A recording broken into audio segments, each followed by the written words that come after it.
नमस्कार, स्वागत है आपका विक्रम टॉक्स में।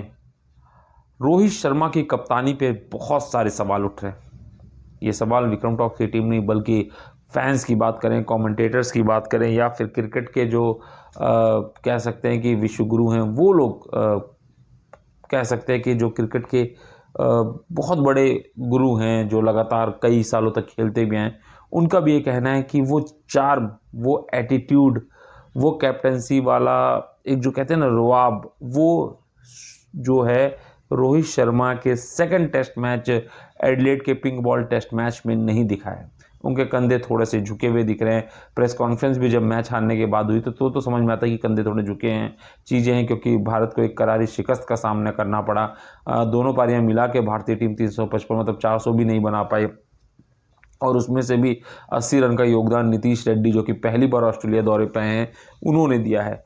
अब ऐसे में उन्होंने ये भी कह दिया कि हम दोनों ही एंड से बुमराह को तेज़ गेंदबाजी नहीं करा सकते। तो क्या कराएंगे आप? मतलब क्योंकि गौतम गंभीर को और रोहित शर्मा को कुछ चीज़ों से तो निकलना होगा जो एडिलेड टेस्ट के बाद देखने को मिला है। सबसे पहले गौतम गंभीर को तो अपने केकेआर के वर्जन से बाहर आना पड़ेगा, क्योंकि ठीक है फर्स्ट टेस्ट मैच में अपने हर्षित राणा को खिलाया, वहाँ थोड़ा सा सक्सेसफुल दिखे भी, लेकिन सेकंड टेस्ट मैच एडिलेड में तो आप ये समझ लीजिए कि जम के उनकी पिटाई हुई। 86 रन, कोई विकेट नहीं मिला उन्हें और बल्लेबाजी में भी 0-0। तो ऐसे में अब तीसरे टेस्ट मैच में जाने जो कि 14 नवंबर को शुरू हो रहा है, उम्मीद करते हैं कि वो केकेआर जोन से निकलेंगे गौतम गंभीर और आकाशदीप को टीम में वापस लेके आएंगे। साथ ही रविचंद्रन अश्विन की अब कहानी जिस तरीके से दिख रही है इस मैच में, वो अब शायद संन्यास की घोषणा कर दें तो फैंस कह रहे हैं कि वो ज़्यादा बेहतर रहेगा, क्योंकि वाशिंगटन सुंदर और रविंद्र जडेजा को जरूर अब इस पूरी श्रृंखला में खिलाना चाहिए। मोहम्मद शमी की फिटनेस पे बहुत बड़ा सवालिया निशान अभी भी खड़ा हुआ है। उनको एनसीए से क्लियरेंस नहीं मिली है, जिसके चलते फिलहाल वो अभी ऑस्ट्रेलिया ट्रैवल नहीं कर रहे हैं। तो ये तो लगभग साफ है कि तीसरे टेस्ट मैच में उनकी उपलब्धता नहीं रहेगी।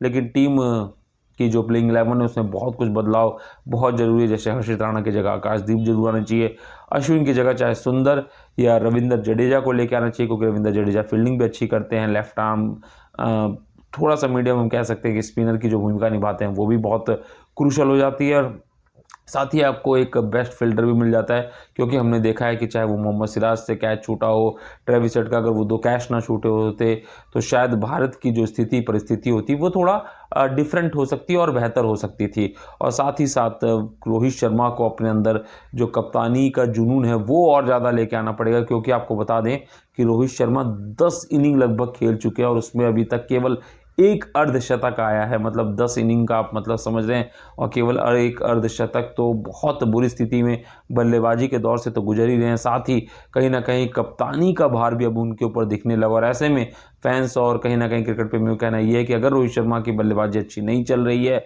कप्तानी को भार लग रही है थोड़ा सा, तो वो उसको ट्रांसफॉर्म कर सकते हैं जसप्रीत बुमराह की तरफ, क्योंकि फ्यूचर कप्तान लोग अब जसप्रीत बुमराह को देखने लगे। और ऐसे में कहीं ना कहीं रोहित शर्मा के ऊपर एक अल्टीमेट प्रेशर ये भी बढ़ रहा है, क्योंकि अगर भारत WTC चैंपियनशिप फाइनल में नहीं पहुंचा तो ये कहना गलत नहीं होगा कि रोहित और विराट की शायद से टीम से छुट्टी हो जाए, क्योंकि दोनों का प्रदर्शन, हालांकि विराट ने पर्थ टेस्ट मैच में शानदार शतक लगाया था, लेकिन कहीं ना कहीं इस दोनों ही इनिंग में एडिलेड वाली में जहां पे उनका हमेशा रुतबा रहा है, 5 टेस्ट शतक वहां जड़ चुके हैं एडिलेड में, वहां पे इस बार विराट कोहली पहली इनिंग में मात्र 7 रन पे आउट हो गए, दूसरी इनिंग में भी यही स्थिति रही थी, तो उनका बल्ला चला नहीं। और ऐसे में कहीं ना कहीं जिस बुरे पैच से गुजर रहे थे एडिलेड में, शतक के बाद उम्मीद लग रही थी कि कुछ बेहतर होगा, लेकिन पर्थ में माफ़ कीजिए पर्थ में जब शतक आया था तो लग रहा था कि कुछ बेहतर होगा, लेकिन एडिलेड में ऐसा कुछ नहीं है। तो ऐसे में अगर WTC फाइनल तक नहीं टीम इंडिया पहुंची तो ये मान के चलिए कि